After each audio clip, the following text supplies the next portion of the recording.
Oui, on continue avec le murmure de l'éternité. Je suis très tenté de vous lire tout le préface de Amelita Galipourki, mais ce serait trop long. Par contre, je vous invite à le lire vous-même. C'est vraiment très bien écrit.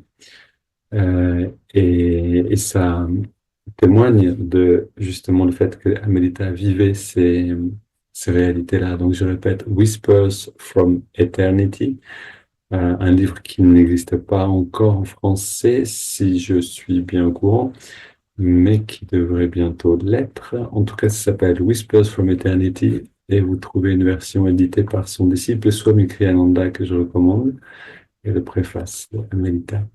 Ok, donc, quel est le premier texte de Yogananda ici? On entend donc, on écoute ça. J'étais sourd. Ok, écoutons-le attentivement. J'étais sourd. Pardon. J'étais sourd, mais l'éternité me murmurait sans relâche. Ok, c'est les murmures, donc whispers, murmures d'éternité.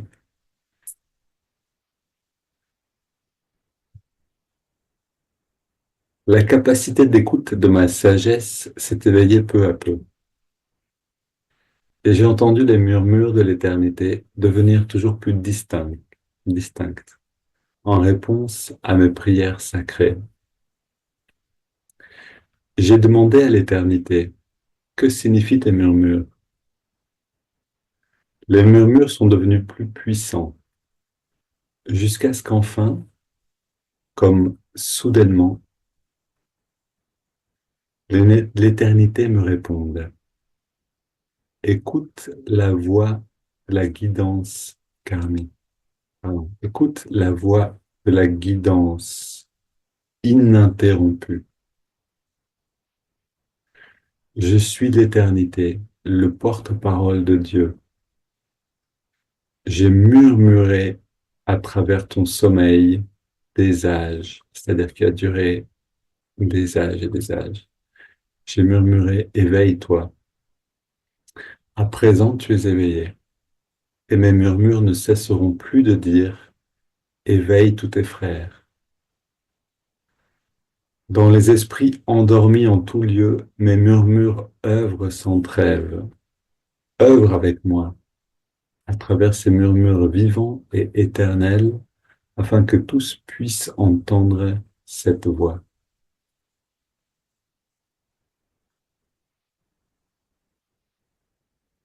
Alors, ces murmures d'éternité, c'est-à-dire le livre Whispers from Eternity, Murmures d'éternité, dedans, vous avez une série de prières et en fait, de, ces prières sont très poétiques et sont le témoignage du contact de Yogananda avec le divin.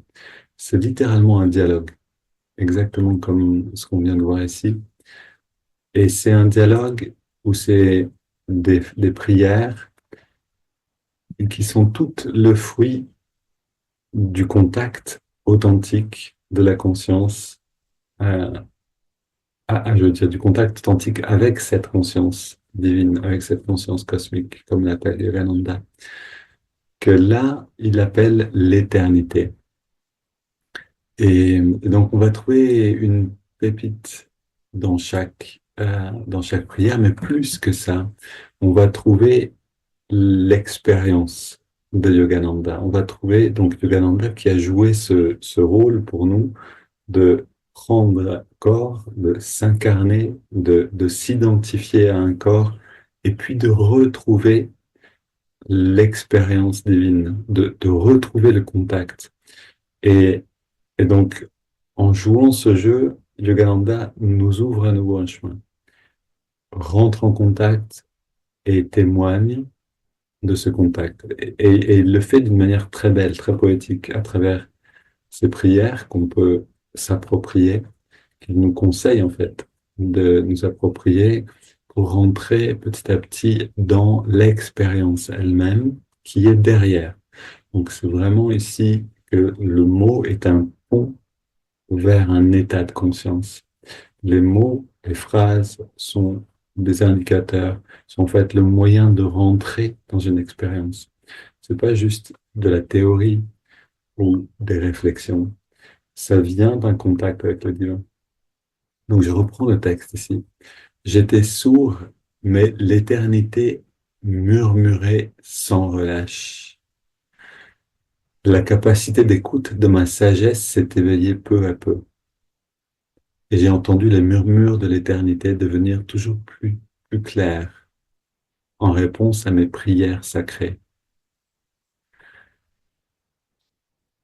Et ici, c'est de nous tous que Yogananda parle, c'est-à-dire on est dans cette surdité, on n'entend pas derrière les apparences du monde. On n'entend pas derrière les sons physiques ou les pensées.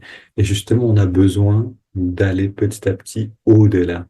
On a besoin de ressentir cette vibration qu'on peut, euh, qu'on peut décrire comme un murmure, qu'on peut décrire comme un, un rayonnement, une lumière, qu'on peut décrire de mille manières possibles, mais qu'on décrit souvent avec les sens les plus importants, ceux dont on se sert tout le temps, le sens de l'écoute, de l'ouïe, je veux dire, et le sens de la vue. On a besoin d'apprendre, c'est-à-dire de rééveiller cette capacité à écouter, cette capacité à écouter qui est subtile. C'est l'écoute de la sagesse, comme le dit ici Yogananda. La capacité d'écoute de ma sagesse s'est éveillée peu à peu. Comment est-ce qu'on la développe, cette écoute?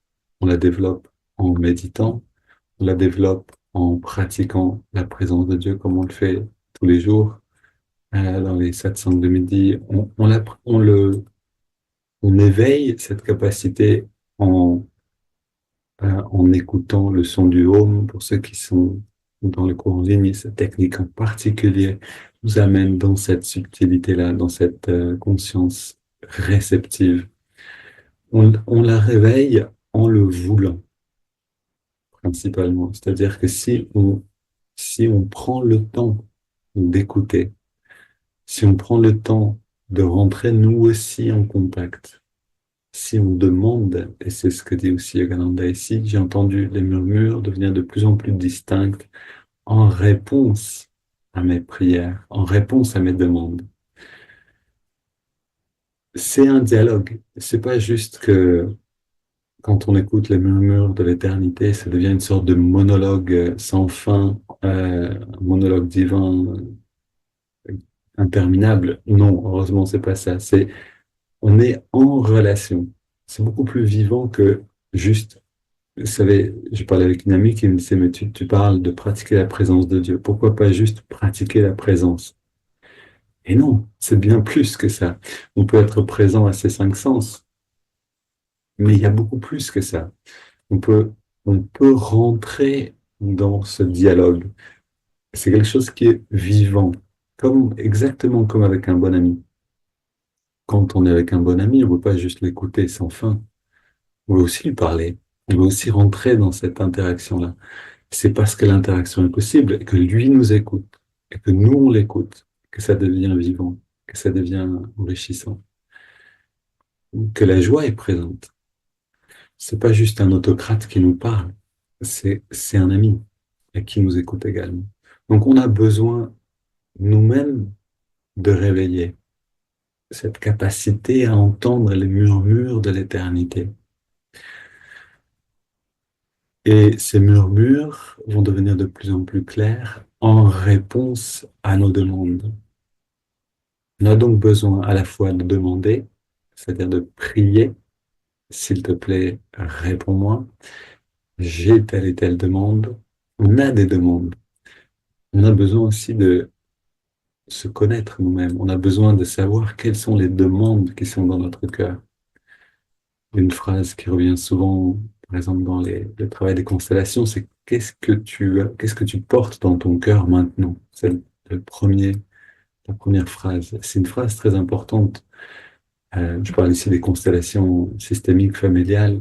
Je parle de l'approche de Maria qui travaille avec nous, mais c'est une question essentielle. C'est pas une question qui est réservée à un travail de constellation. C'est une question qui est essentielle. Est-ce que je peux ressentir ce qui est dans mon cœur, cette demande authentique, et lui donner la place? Est-ce que moi-même, je suis avec moi-même? Parce que si je suis à l'extérieur de moi-même et que je ne sais pas ce qui est dans mon cœur, et que je cherche avec le mental, je suis à l'extérieur. Je peux pas ressentir à l'intérieur. Je suis pas encore proche du récepteur de la conscience. Donc la première chose, c'est celle-là. Est-ce que je sais quelle est ma demande? La demande qui est dans mon cœur. Et à partir de là, je peux la poser, je peux la formuler, je peux écouter. Si j'écoute suffisamment longtemps et si j'écoute avec assez d'ouverture de conscience, c'est-à-dire une vision large, entendre, écouter pas seulement un son, mais tous les sons, percevoir pas seulement un objet, mais tout ce que je peux percevoir. J'ouvre les sens complètement pour que les sens s'intériorisent et voient sans s'accrocher au monde. Et là, oui, je vais commencer à sentir.